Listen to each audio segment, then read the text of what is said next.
y es un placer compartir este tiempo. Imaginaros que Juan Antonio Monroy hoy llega y dice, os voy a regalar un libro a todos. Y todo el mundo, ¡ale, qué alegría, qué bien, qué contento! Un día lo hizo en Los Jóvenes, bueno, no os podéis imaginar allí la que se lió allí firmando libros, se le quedaron 3 bolis sin tinta, allí se lió una tremenda. Pero imaginad que él nos regala ese libro y cuando llega esta tarde, yo a lo que me dedico es, mientras él está predicando, rompo cada una de las hojas de su libro y me pongo a hacer avioncitos de papel y a lanzarlos. Sería un poco extraño, pero yo me imagino cómo se sentiría Juan Antonio Monroy después de eso, ¿verdad? Él te hace un regalo para que lo aproveches y lo disfrutes, pero tú lo que estás haciendo es, en vez de aprovechar ese conocimiento y ese libro, es hacer avioncitos de papel. No tendría mucho sentido, y este ejemplo no solo lo hago para comenzar conectando con vosotros, sino que lo traigo porque tenemos que cuidar los regalos que Dios nos hace. Y creo, cuando hablamos de hábitos saludables, vamos a hablar del cuidado del cuerpo, del cuidado de la mente, de un cuidado integral. Tengo la sensación que quizás no vais a escuchar muchas cosas nuevas, porque la conclusión es que tenemos que cuidar nuestro cuerpo y tenemos que llevar vida saludable por el regalo que Dios nos hace, simplemente por el hecho de estar vivos. Pero este versículo, que con este arrancamos y lo habremos escuchado 1000 veces, dice, ¿acaso no saben que su cuerpo es templo del Espíritu Santo, quien está en ustedes y al que han recibido de parte de Dios? Ustedes no son sus propios dueños, fueron comprados por un precio. Por tanto, honren con su cuerpo a Dios. Yo creo que con este versículo yo podría bajarme y decía, pues muchas gracias y a la siguiente conferencia de mi padre, que seguro que está genial. Es simple, es sencillo, pero ¿cómo viviríamos nosotros nuestras vidas si fuéramos conscientes de que somos templo del Espíritu Santo?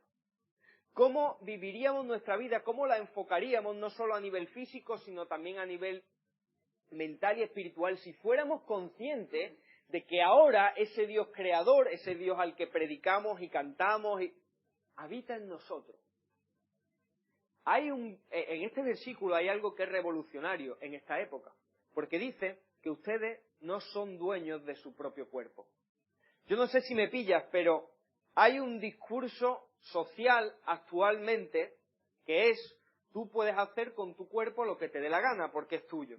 Eso es lo que se está predicando desde las escuelas, desde la calle, desde cualquier sitio. Tú puedes hacer con tu cuerpo lo que te dé la gana. Sin embargo, este versículo nos dice lo contrario. Te dice, ustedes no son dueños de vuestro propio cuerpo. ¿Por qué? Porque habéis sido comprados por un precio. Y hay un precio que no se paga con oro ni plata. El precio que se pagó fue la sangre de Jesucristo. Y el valor de algo está en el precio que hay que pagar por él. Y el valor de ti y el valor de mí está en cada gota de la sangre de Jesucristo en la cruz del Calvario. ¡Amén! Amén. Ahí por la mañana temprano yo decía, sin alabanza esto va a ser como, no sé, como cuando vas a salir a jugar un partido de fútbol sin haber calentado, un poco extraño. Pero tenemos que estar vivos, ya mi abuela ha dado ahí la primera canción y se lo agradezco. Pero bueno, seguimos. Creo que es importante que seamos conscientes de que cuando Jesús muere por nosotros lo hace de manera integral, muere por cada área de nuestra vida. Imaginaros, pongo otro ejemplo para que volváis otra vez conmigo, que hoy mi padre, que solo tiene media hora, pero imaginaros que se empieza a enrollar y empieza a contar otra vez sus historias y otra y pasan las horas. Llega un momento en que empezamos a tener hambre y llega Juanjo y dice, pues me voy a pedir una pizza del Telepizza porque esto va para largo. Entonces Juanjo pide un Uber Eats, que el que no lo sepa es una moto que llega con la pizza, se la entrega a Juanjo que ha pagado 8,50 por esa pizza mediana y lo que ocurre es que cuando abre esa pizza vienen todos los trozos de la pizza menos uno. Las pizzas normalmente tienen 8, pues 7. Juanjo seguramente lo reclamaría, no sé si lo haría Juanjo, pero yo reclamaría decir, ¿dónde está este trozo que me falta? ¿Y cuál sería el argumento de Juanjo? Yo quiero mi trozo porque he pagado por él. ¿Lo entendéis, verdad? Y te diría, Juanjo, pero si es que tiene 7 de 8, qué egoísta, tío, qué agonía, pero hombre, que tiene 7. No, es que él ha pagado toda la pizza. Otro ejemplo, como digo, este ejemplo, con lo que vengo a deciros, la metáfora que vengo a traeros, es que Jesús ha pagado íntegramente por ti. No podemos coger y decir, bueno, yo reservo los domingos para el Señor, yo reservo esta área de mi vida, las relaciones, yo las reservo para Dios, pero mi cuerpo, pero mi mente, eso para otro, eso no se lo ha entregado a Dios. Jesús ha pagado por cada área, que suena así, pero ahora me entendéis, por cada trozo de la pizza. Así que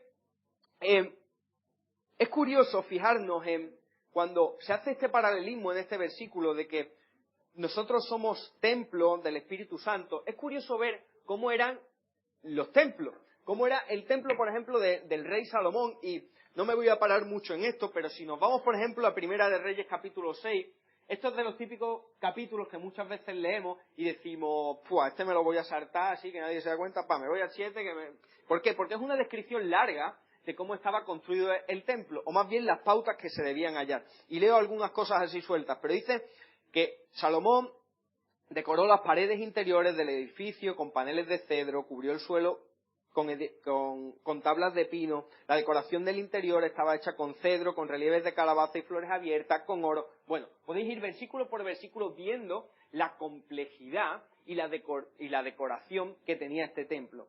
Por tanto, ¿no es quizás esto también una referencia a que si el templo de Dios estaba decorado y cuidado al máximo detalle, nosotros debemos cuidar de manera integral el templo del Espíritu Santo? Yo lo dejo ahí, yo voy a ir lanzando preguntas. La verdad que vengo muy tranquilo, ¿sabéis por qué? Porque creo que aquí todos hemos escuchado miles de predicaciones 1000 veces y es un espacio para reflexionar y para poder pensar. Y no nos querrá decir Dios que tenemos que cuidar íntegramente esa parte que Él nos ha dado. Por tanto, cuando cuidamos nuestro corazón, cuando cuidamos nuestra mente y nuestro cuerpo, no lo hacemos por imposición, sino por amor. Nosotros no seguimos a Dios por imposición, sino por amor. Nosotros en una relación de pareja no estamos ahí por imposición, sino que estamos por amor. Por tanto, cuando nuestras acciones y nuestras palabras hablan de Dios, no es solo por imposición, no es por imposición, sino que es por amor. El cuidado de nuestro cuerpo también está relacionado con el llamado de Dios a nuestra vida. Esto lo paso rápido, pero básicamente Dios dice en primera Samuel 6, dice, el Señor le dijo a Salomón, en cuanto a esta casa que estás construyendo, si tú obedeces mis decretos, respetas mis decisiones y cumples con cuidado mis mandamientos, yo cumpliré contigo la promesa que le hice a tu papá David. Yo habitaré entre los israelitas y no abandonaré a mi pueblo Israel. No voy a ser tan radical diciendo que si no cuidas tu cuerpo, Dios no va a cumplir el llamado en tu vida. No, porque a veces estos mensajes los generalizamos y decimos cualquier barbaridad. Lo que sí creo es que el cuidado a nuestro cuerpo es importante para poder seguir desarrollando lo que Dios quiere que hagamos en esta vida. ¿Qué quiero decir? Si yo todos los días me fumo 14 paquetes de tabaco, seguramente no llegue a los 30 años vivo. Y entonces todo ese panorama de cosas que puedo hacer con los dones que Dios me ha regalado, puedo desarrollarlo. Es lo que, de alguna forma, este llamado de Dios relacionado con el templo del pueblo de Israel nos está queriendo decir. Dice Primera de Tesalonicenses 5:23, y el mismo Dios de paz os santifique por completo, y todo vuestro ser, espíritu y alma y cuerpo sea guardado irreprensible para la venida de nuestro Señor Jesucristo. Hablando de esa santificación integral, la Biblia nos lo dice, no vamos a hablar de si diferenciamos aquí entre alma y espíritu y en cuántas partes, no estamos para hablar de eso. Pero sí estamos para hablar de que cuando Jesús entra a tu vida, cuando Jesús moldea tu corazón y tienes un encuentro personal con ese Dios, lo que ocurre es que todas las áreas de tu vida son transformadas. Y llegas a esa santificación. A veces la palabra santo la repetimos muchas veces, pero no sabemos ni lo que significa. Y no es otra cosa que separado. Es si tú ibas en una dirección, ahora vas en otra. Si todo el mundo va hacia allí, tú vas a contracorriente. Y esa santificación es la que Dios nos pide en nuestra vida. ¿Pueden unos hábitos malos alejarme de Dios? Creo que luego vamos a dividirnos y vamos a hablar sobre esto. Y por eso estoy lanzando así preguntas que después pueden ser totalmente debatibles. Pero, ¿pueden unos hábitos malo separarme de Dios? Vamos a pensar un poco. Si yo duermo 2 horas al día, lo que es posible es que yo no me pueda concentrar. lo que es posible es que cuando yo vaya a acudir a escuchar la voz de Dios y tenga un encuentro con Él, no me pueda ni conectar. Sé que esto suena un poco extraño, pero unos malos hábitos saludables nos impiden de alguna forma poder conectar y estar en este mundo tal y como tenemos que estar. Porque si nos vamos ahora, lo vamos a leer también en Filipenses 2 del 1 al 7, los deberes en la vida del cristiano se nos ponen muy altos, entendedme. Nos dice, no sé si esto se da en cada una de las iglesias, pero yo digo que esto es súper complicado, porque dice, si hay alguna consolación en Cristo, si algún consuelo de amor, si alguna comunión del Espíritu, si algún afecto entrañable, si alguna misericordia, completad mi gozo sintiendo lo mismo. No veas si es complicado sentir lo mismo. Teniendo el mismo amor, unánime, sintiendo una misma cosa. Nada hagáis por contienda o por vanagloria, antes bien con humildad, no mirando cada uno por lo suyo propio, sino cada cual también por lo de otros. Haya pues en vosotros este sentir que hubo también en Cristo. Para llevar un buen carácter y cumplir los deberes, es imprescindible cuidar integralmente lo que somos. Dice la Universidad de Gotemburgo que si seguimos una dieta mediterránea, creo que sabéis más o menos lo que es, todo aceite, de las aceitunitas, todo bien, nosotros aquí comemos bien, ¿verdad? Pero si seguimos una dieta mediterránea, tendremos menos probabilidad o más bien se reducen las probabilidades de acarrear problemas con la depresión o la ansiedad. Yo sé que estos son estudios que, bueno, lo podemos creer o no creer. Dice que el 80% de las estadísticas son mentiras, pues puede ser. Pero lo que está claro es que nuestro físico y nuestra alimentación están relacionados y vinculados directamente con nuestra salud mental. Debemos cuidarnos. Creo que Yolanda también va a dar una conferencia súper interesante sobre temas de alimentación, tenemos que cuidarnos. Son cosas que no se predican habitualmente, pero creo que como cristianos es imprescindible poder atacar. Lo que está claro es que también la afectación a lo espiritual tiene un impacto directo en lo físico. Es curioso este salmo que leemos tantas veces y que es muy interesante porque vemos a un David que quizás ya ha salido de su falta, de su pecado, pero lo vemos asolado. Vemos a un David que dice en el Salmo 32, dichoso aquel a quien se perdona su falta, aquel a quien de su pecado se absuelve, dichoso aquel a quien el Señor no le imputa culpa alguna, ni en su espíritu alberga engaño. Mientras callaba, creo que esto lo hemos escuchado muchas veces, envejecían mis huesos de tanto gemir, pues noche y día me abrumaba tu mano, se extinguía mi vigor entre intensos calores. Es curioso que David dice que mientras él callaba se envejecían sus huesos. ¿No tiene una relación directa lo espiritual con lo físico? No es que David está diciendo, mientras yo escondía y guardaba mi pecado, había algo en mi físico que también se estaba resintiendo. Y es curioso porque a veces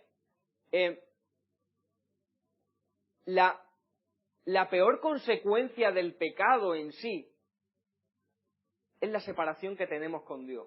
No tanto la consecuencia de ese pecado que nos puede llevar a un problema de no sé qué, no sé cuánto, a ese tipo de consecuencias, sino que por definición el pecado nos aleja de Dios, nos separa de Dios. Y no es lo que está diciendo David.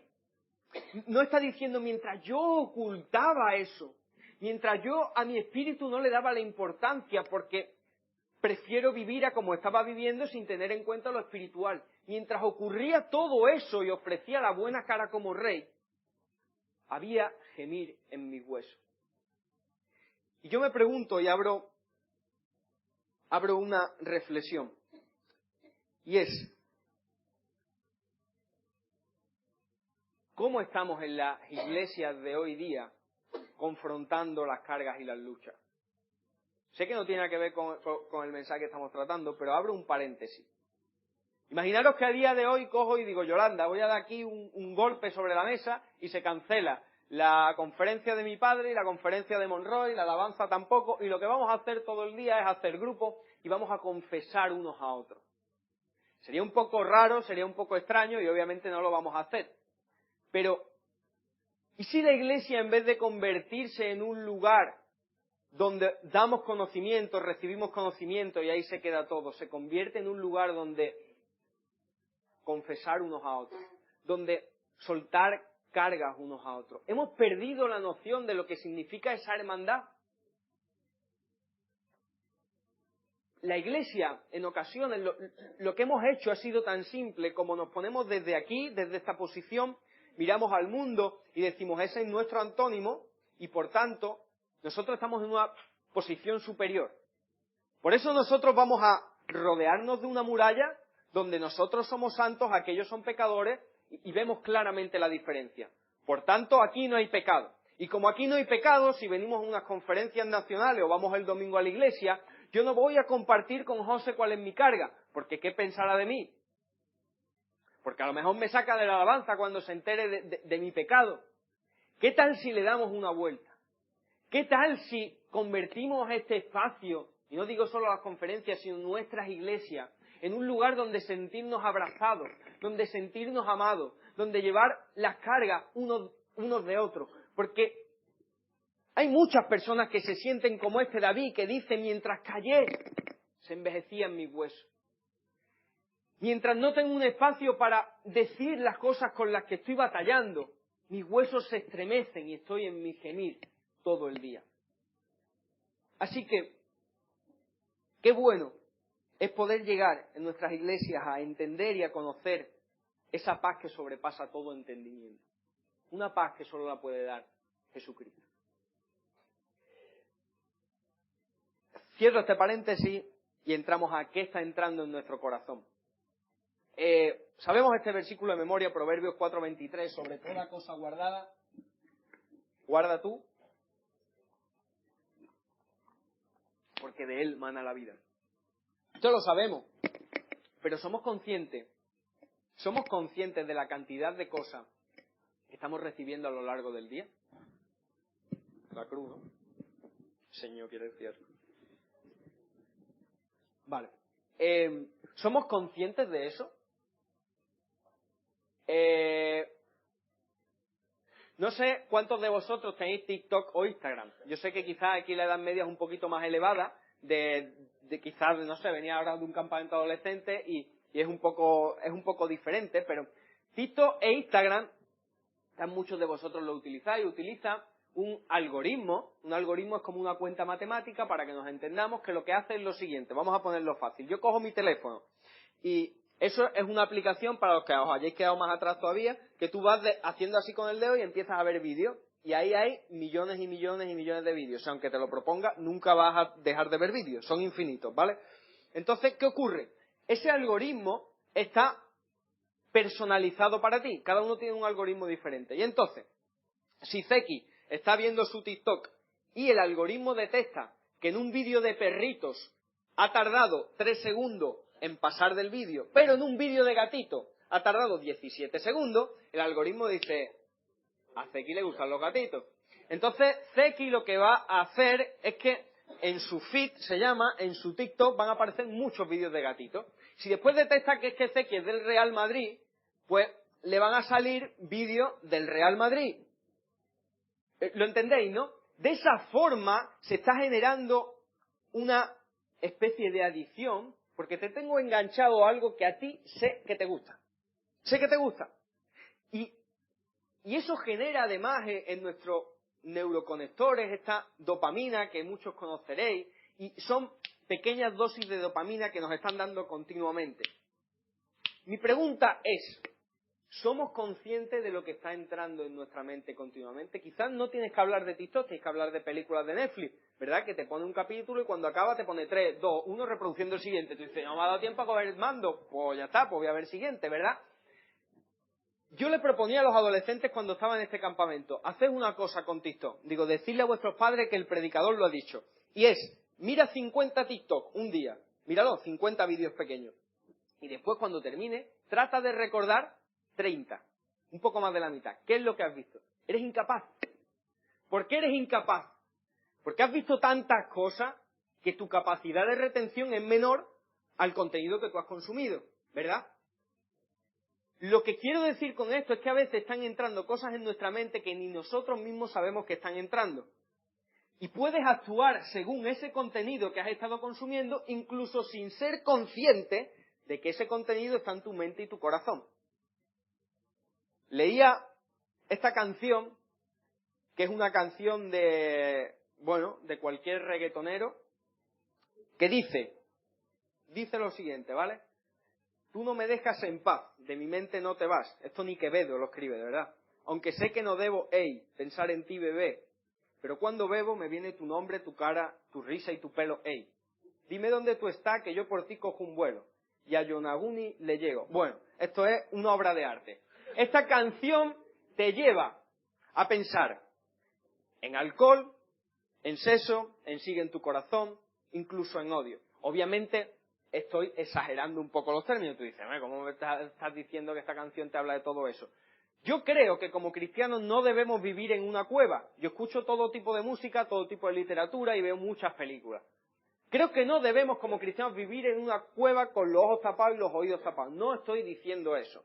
Pero sí creo que debemos ser conscientes de aquellas cosas que están entrando en nuestro corazón. Yo a veces estoy trabajando, me pongo una alabanza de fondo en YouTube y de la alabanza me lleva al final a, yo qué sé, a Daddy Yankee y empiezo a escuchar canciones que a veces digo, tengo que cortar esto porque están entrando una serie de cosas en mi mente que ni yo mismo quiero. Por tanto, no estoy transmitiendo un mensaje de absteneros a todo, ni mucho menos. Yo soy el primero que consume todo tipo de música, pero cuidado con todas aquellas cosas que entran en nuestro corazón, porque el cuidado debe ser integral.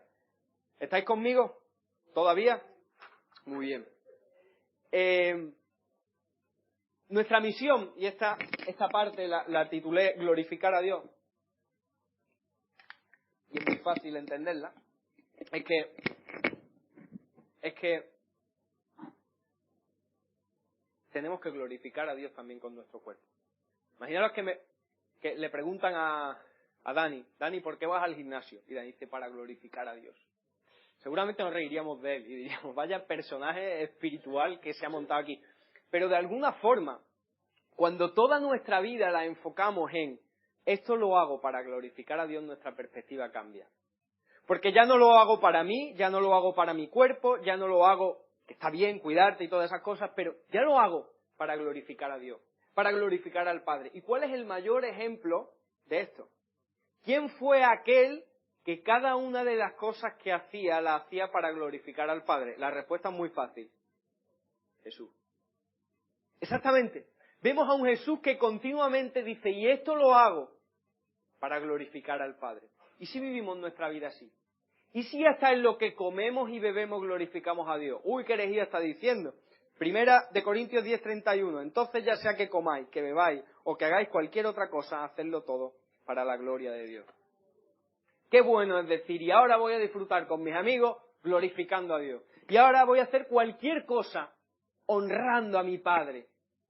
Esa perspectiva de cuando nos levantamos decimos, hoy quiero glorificar a Dios con cada acto, haciendo una comida, cuidando a un niño, haciendo una visita, yendo al Mercadona, da igual, glorifiquemos a Dios con cada cosa que hagamos. Porque también podemos predicar con buenos hábitos. Dice en Romanos 1:20, en efecto, partiendo de la creación del universo, la razón humana puede descubrir a través de las cosas creadas las perfecciones invisibles de Dios, su eterno poder y su divinidad, de ahí que no tengan disculpa. Este versículo lo utilizamos mucho a la hora de hacer apologética y decir, no, es que no hay evidencia, no me voy a meter en este tema, pero bueno, le doy un rodeo a esto rápido. No hay evidencias de que Dios existe. La mayor evidencia es la naturaleza. Ya está, o sea, te pones a estudiar la biología, te pones a estudiar la naturaleza, y muchos científicos al final llegan a la conclusión de que Dios existe por todo eso que está ahí, que está delante de nuestros ojos. Pero nosotros también somos evidencias de que existe un Dios real. Y nosotros con nuestra vida, nuestros actos y nuestro cuerpo podemos predicar de aquel que murió por nosotros. ¿Ya me estoy escuchando otra vez por aquí? Ah, vale. Muy bien. Pero, ¿qué ocurre? Cuando tengo un amigo con 35 años que todos los días va a correr, lleva la dieta saludable mediterránea, sigue un libro de un dietista súper especializado, pero a los 35 años muere en una noche de un infarto. ¿Qué ocurre cuando, a pesar de ser buenos cristianos, de glorificar a Dios con nuestro cuerpo, cuando llevamos una vida más o menos bien, nos llega un cáncer? ¿Qué ocurre cuando llegamos a este punto? Si pensáis que yo os voy a dar la respuesta, no os la voy a dar, porque no la tengo. No, sí, Sí la tenemos. Mirad, en el Antiguo Testamento de alguna forma observamos que la teología, vamos a decirlo así, es que como me meta en profundidad no nos vamos hoy. Es tan sencilla como la que se recoge en algunos versículos. Dice en 1 Samuel 2:30, por tanto Jehová, el Dios de Israel, dice, yo había dicho que tu casa y la casa de tu padre andarían delante de mí perpetuamente. Mas ahora ha dicho Jehová, nunca yo tal haga, porque yo honraré a los que me honran, y los que me desprecian serán tenidos en poco. De alguna forma, lo que vemos en el Antiguo Testamento a lo largo de muchos versículos es que la teología era sencilla, era 2 más 2 son 4. Es decir, tú eres malo, tú lo vas a pasar mal, tú honras a Dios, a ti las cosas te van a ir muy bien. Sencilla, ¿verdad? Básico, 2 más 2, 4, como decíamos. Pero ahora nos encontramos con la vida de Job. Nos encontramos con un hombre, dice que era recto, que era justo, pero lo pierde absolutamente todo. Pierde bienes materiales, pierde incluso a sus hijos, que yo creo que no hay mayor dolor que ese, ¿verdad? Y sufre a nivel físico muchísimo, a pesar de haber hecho las cosas de manera correcta. Lo estamos equiparando, ¿no? Estamos viendo este ejemplo que he puesto de alguien que se ha cuidado, que lo ha hecho todo bien, que lleva una vida saludable, sana, digna, y de repente le llega la enfermedad o la muerte. Tenemos a este hombre, Job. Y ¿quién no quisiera, verdad? ¿Quién no quisiera tener a esos amigos de Job? Tantos hemos escuchado, pero qué bueno, ¿verdad? Sería tener a esos amigos de Job dando consejos. Nos encantaría.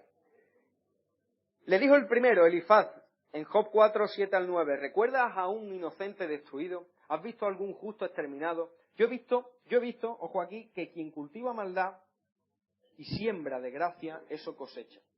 Echa Dios su aliento y perecen, los consume el resoplido de su cólera. El amigo number one le dice, escúchame, yo lo único que sé es que si tú cultivas maldad y siembras de gracia, eso es lo que vas a cosechar. Por tanto, si tú estás así, lo entendemos, ¿no? Lo que le estaba diciendo. Tampoco hay que ser un iluminado para entenderlo. Está diciendo, tienes lo que te mereces.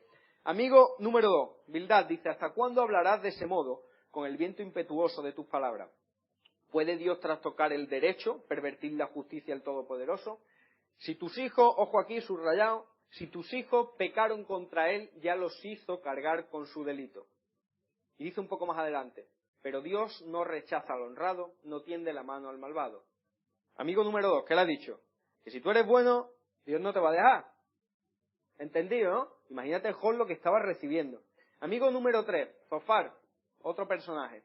¿Quedará sin respuesta tanta palabrería y tendrá razón un charlatán? Encima le dice charlatán. ¿Hará callar a otros tu verborrea y te burlará sin que nadie te contradiga? Tú has dicho, mi conducta es limpia, esto es lo que decía Job. Nada malo me puede reprochar. Pero ojalá Dios te hablase, abriese la boca para responderte, porque te enseñaría secretos de sabiduría, que son prodigio de habilidad. Entonces acabarías sabiendo, subrayado, acabarías sabiendo que aún te perdona parte de tu culpa. Lo que te está diciendo es que no eres honrado, que vayas a Dios, que no me cuentes más películas. Hemos visto lo que le han dicho los tres amigos, no todos en sintonía. Uno se lo ha dicho de una forma, otro de otra, pero has dicho, Job, si estás así, ¿es por qué? Porque te lo mereces, básicamente. Bien. Es cierto que, lo decíamos antes, si tú llevas una vida poco saludable, la consecuencia pues ya sabemos cuál es, ¿no? Tampoco hay que buscar mucha mayor justificación. Pero ¿qué ocurre cuando a pesar de hacer todo eso, las cosas no funcionan como a nosotros nos gustaría? Mira, lo que sí vemos, lo que sí observamos a través de estos amigos de Job, a los que tanto criticamos, es que somos nosotros mismos. Porque el ser humano, cuando no entiende algo, trata de buscar la razón. Cuando encuentra la razón, es cuando descansa. ¿Me habéis seguido, no? Cuando no entendemos algo, normalmente iniciamos una búsqueda para justificar que aquello que se está viviendo tiene un sentido. Y de alguna forma, los amigos de Job también representan nuestras vidas. De decir, no entiendo lo que está ocurriendo, pero yo te lo voy a explicar. ¿Cuántas veces nosotros nos convertimos en los amigos de Job de otra persona?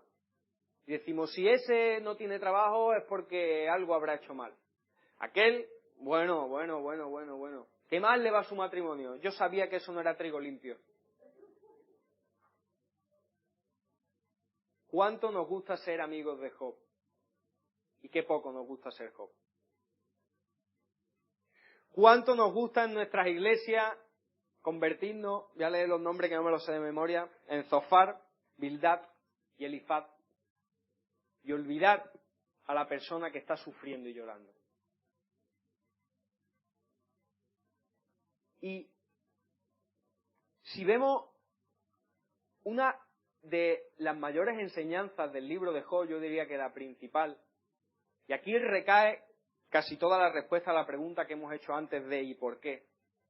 Es algo que nos cuesta asumir como humanos, es algo que nos cuesta asumir como seres a los que nos gustan las explicaciones, y es que Dios es soberano. Y cuando entendemos que Dios es soberano, todo cambia. Porque dejamos de buscar justificación y empezamos a buscar de su presencia. Hay una frase que me gusta mucho, que es muy sencilla y la digo siempre, que es: lo que sé mata a lo que siente. ¿Qué quiere decir esta frase? Quiere decir que lo que yo sé, que las promesas que Dios ha hecho a mi vida, están muy por encima de lo que yo pueda estar sintiendo en ese momento. Si yo estoy bajo la opresión, bajo la enfermedad y bajo la tormenta, yo sigo confiando en un Dios que me dice que aunque mi padre y mi madre me dejaren, Él va a estar ahí. Yo confío en un Dios que me dice que aunque estemos en un mundo de espanto y de dolor que un día Él va a limpiar nuestras lágrimas. Que aunque todo alrededor se derrumbe y no entendamos el por qué estamos viviendo lo que estamos viviendo, Él sigue siendo fiel. Y me encanta porque Job, en uno de los momentos cumbre, dice, capítulo 13, versículos del 13 al 16, dice: silencio, que quiero hablar, pues pase lo que me pase, voy a jugármelo todo. Pienso arriesgar mi vida. Ojo a cómo estaba, aunque quiera matarme. Y dice ahora, subrayado: no me queda otra esperanza. Quiero defenderme en su presencia. Con eso me sentiría salvado, pues el malvado no comparece ante él. Job llega a un punto en el que dice: mira,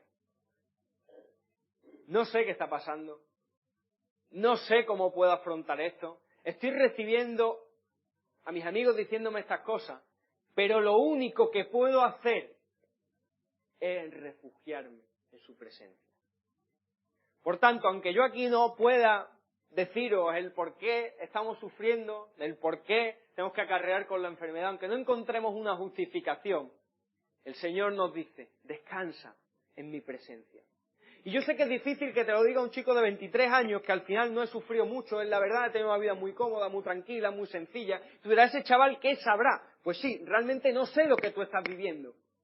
Y no puedo ponerme en tu situación, no puedo. Sería injusto decirte que sí puedo. Pero sí hubo uno que lo hizo. Y se llama Jesús de Nazaret. Y ese Jesús lo que hace cuando llega a la tierra es romper toda esa teología. Todo ese si tú honras, yo te honraré. Porque le preguntan los discípulos en Juan 9, del 2 al 3, Rabí, ¿quién pecó? Estos sus padres para que haya nacido ciego. Suena esta historia, un ciego, y están buscando explicación. Le dicen: ¿y qué? ¿Y de este qué me cuenta? Dicen: ¿quién ha pecado? ¿Han sido sus padres o ha sido él? Porque está ciego, algo malo habrá hecho. Y dice Jesús, atención que esto es para ti y también es para mí. Dice, respondió Jesús: ni este pecó ni sus padres, sino que fue para que las obras de Dios se manifestasen en él. Hermano, hermana, no sé si nos vamos a ver dentro de 2 años, de 3 o de 1 o de 5 meses, no lo sé. Lo único que sé es que Dios nos está diciendo que quiere manifestar su gloria a través de nuestra enfermedad, a través de nuestro dolor y nuestro quebranto. Y en esa esperanza, por mucho que duela, tenemos que aferrarnos, porque Jesús nos está diciendo: no es que Él haya pecado, no es que sus padres hayan pecado, sino que yo quiero manifestarme en su vida. Así que La debilidad física nos recuerda que somos dependientes de Dios. La debilidad nos recuerda que todos vamos a morir y que necesitamos redención. Nos recuerda que ante cualquier circunstancia podemos glorificar a Dios, incluso a través de la muerte. Recordamos ese Lázaro, recordamos cuando Jesús dice, esta enfermedad no es para la muerte, sino que servirá para la gloria de Dios, para que el Hijo de Dios sea glorificado por ella. Nos recuerda que Jesús venció a la muerte y nos recuerda que hay un día en el que ya no habrá más llanto ni habrá más dolor. Dice Apocalipsis 21:4, enjugará Dios toda lágrima de los ojos de ellos. Ya no habrá muerte, ni habrá más llanto, ni clamor, ni dolor, porque las primeras cosas pasaron. Así que, hermano, estoy concluyendo, pero no penséis que voy a terminar, ¿vale? Un poco raro, ¿verdad? Bueno, ahora lo explico. Pero, cerrando con este tema, sigue luchando la buena batalla, porque confiamos en un Dios que a pesar de que nosotros seamos infieles, Él sigue siendo fiel. En un Dios que no dudó ni un instante, a pesar de tu pecado, de tu rebelión y de nuestras maldades, de dar hasta la última gota de sangre por ti en la cruz del Calvario. En ese Jesús confiamos. En un Dios que no está arriba en un trono con un látigo, sino que descendió a la tierra para ser latigado. Y en ese Jesús confiamos. Así que decía que estoy concluyendo, pero no terminando, porque me quedan 9 minutos. Y voy a orar, y ahora voy a dar una segunda predicación. ¿Vale? De 8 minutos, ahora lo entenderéis. Dios, gracias por las conferencias nacionales, Señor. Gracias por la unidad, por la hermandad, Señor, y porque queremos ser conscientes de que somos templo del Espíritu Santo. Queremos irnos de aquí diciendo, ya no vivo yo, sino que vive Cristo en mí. Yo quiero honrarte, quiero glorificar al Padre con mi cuerpo, con mi mente, con mi corazón y con mi espíritu, Señor. Te necesitamos y te pedimos que a través de la enfermedad, a través de la tormenta, no confiemos en nosotros mismos, sino que confiemos en tu santo poder. En el nombre de Jesús. Amén. Decía que no he terminado, porque a mí no me gusta desperdiciar nada. Y nos quedan unos 5, 6, 7 minutos. No sé si lo voy a ocupar todo. Pero tenéis una segunda predicación al precio de una, ¿vale? Hemos cerrado este tema y ahora voy a dar una reflexión que Dios pone en mi corazón ayer creo que fue, y quiero compartirla con vosotros. Mirad, vamos a hacer una dinámica muy rápida. Voy a leer un bosquejo. ¿Sabéis lo que es un bosquejo? Un bosquejo es cuando voy a predicar, pues voy a poner aquí los puntos más importantes, esto voy a decir y después los desarrolla. ¿Vale? Os voy a leer rápidamente un bosquejo que, imaginaros que ahora yo digo, mi padre no va a predicar, voy a predicar yo también. Y ahora voy a... dice que sí, amén, amén, dice. Imaginaros que digo, y ahora voy a hablaros sobre el primer libro de Timoteo. ¿Vale? Entonces, lo que voy a hacer ahora es que os voy a leer este bosquejo y me decís si tiene buena pinta o no tiene buena pinta. ¿Me estáis entendiendo? Me decís, yo lo escucharía, me decís, yo no lo escucharía. ¿Vale? O al menos, no si lo escucharía o no, si está bien montado. ¿Estáis conmigo lo que hay que hacer? Vale. Título, Viviendo en la fe y el propósito. Primero, contexto histórico en relación entre Pablo y Timoteo. Segundo, importancia de las epístolas pastorales en el Nuevo Testamento. Primer punto, perseverancia en la fe. Primera Timoteo 1, del 3 al 11. Advertencia contra las enseñanzas falsas, el propósito de la ley y el papel de la fe en Cristo, llamado a vivir una vida centrada en el amor y con una conciencia limpia. Bien, de momento, lo veis más o menos así a bote pronto. ¿Sí, no? Lo compráis. Punto 2, la oración y el liderazgo. La importancia de la oración intercesora entre todos, de eso incluso hemos hablado, el papel de las mujeres en la iglesia y la sociedad, características de los líderes piadosos y dignos. Bueno, voy a dejarlo aquí, pero tengo como 6 puntos más la conclusión. ¿Lo veis más o menos coherente? Al menos coherente, bien, entraría, ¿verdad? Si digo que el domingo voy a predicar de esto, decir, me lo creo. Vale. Este bosquejo que os acabo de leer, hace una hora, más o menos, 15 minutos antes de empezar, le he pedido al chat GPT que me lo escriba. Chat GPT, sé que no sabéis lo que es, así que yo lo explico, sin problema, claro, hay que adaptarse a la audiencia, ¿verdad? Siempre. El chat GPT es un chat como si fuera el WhatsApp, que tú le escribes y te responde una máquina que está creada por inteligencia artificial. ¿Os suena mal lo de la inteligencia artificial? Sí, ¿verdad? Bueno, esto me lo ha escrito literalmente en 15 segundos. Algo que yo podría pegarme días y días. Y ya si es mi padre, meses, ¿verdad, papá? ¿Habéis visto, no? Vale. Mi reflexión con todo esto, y decía que no tiene nada que ver con lo primero que hemos hablado, pero quería traerlo a la mesa, y como sé que es un lugar para reflexionar y para debatir, es, si yo hubiese preparado esta predicación con inteligencia artificial, ¿os habríais dado cuenta? Y si os digo que la he preparado, no, eso ya no es.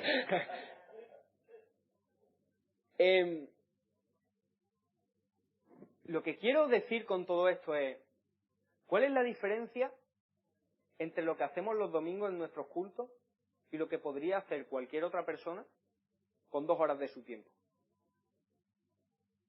Wow, vaya tema que he sacado, ¿verdad? Yolanda me está haciendo así. No, es broma, es broma.